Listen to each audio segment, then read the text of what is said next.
مجھے اس شخص کا اصلی چہرہ پتہ چل گیا تھا جس کو سب سر آنکھوں پر بٹھاتے تھے، لیکن میں چاہ کر بھی کچھ نہیں کر سکتی تھی۔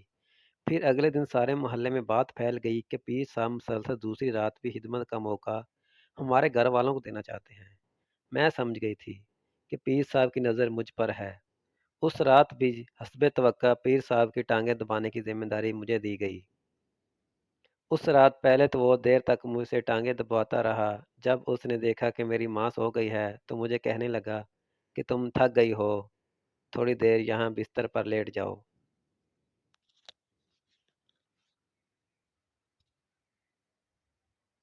میں تمہاری ٹانگیں دباتا ہوں۔ میں نے انکار میں سر ہلا دیا، لیکن وہ کہاں ماننے والا تھا۔ مجھے کھینچ کر اپنے ساتھ بستر پر ڈال لیا اور میرے جسم کو چھونے لگا۔ میں سمجھ گئی کہ کل تو بچ گئی تھی، آج بچنا مشکل ہے۔ مجھے اپنی ماں پر غصہ آ رہا تھا جو مجھے اس بیڑے کے حوالے کر کے خود مزے سے دوسرے کمرے میں سو رہی تھی۔ میں نے بھاگنے کا سوچا، لیکن اس شیطان کی گرفت کے آگے میں خود کو ایسی چڑیا سمجھ رہی تھی جیسے کو کسی طاقتور باز نے دبوچ رکھا ہو۔ کمرے میں مدھم سی لائٹ چل رہی تھی، اچانک وہ بھی بجھ گئی۔ شاید بجلی بند ہو گئی تھی۔ میں بے بس ہو کر اپنی بربادی کا تماشا دیکھنے لگی۔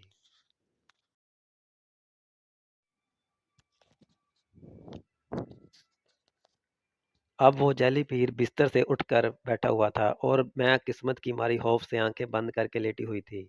اچانک ایک زوردار آواز آئی اور ساتھ ہی مجھ پر سے پیر صاحب کی گرفت ڈھیلی ہو پڑ گئی۔ اس کے بعد کمرہ روشنی سے بھر گیا۔ میں نے آنکھیں کھول کر دیکھا تو میری ماں ہاتھ میں بڑا سا ڈنڈا پکڑے غضبناک کھڑی تھی۔ پھر دیکھتے ہی دیکھتے میری اس میری امی نے پیر صاحب پر ڈنڈوں کی بارش کر دی۔ وہ شیطان اپنے جوتے چھوڑ کر بھاگ کھڑا ہوا۔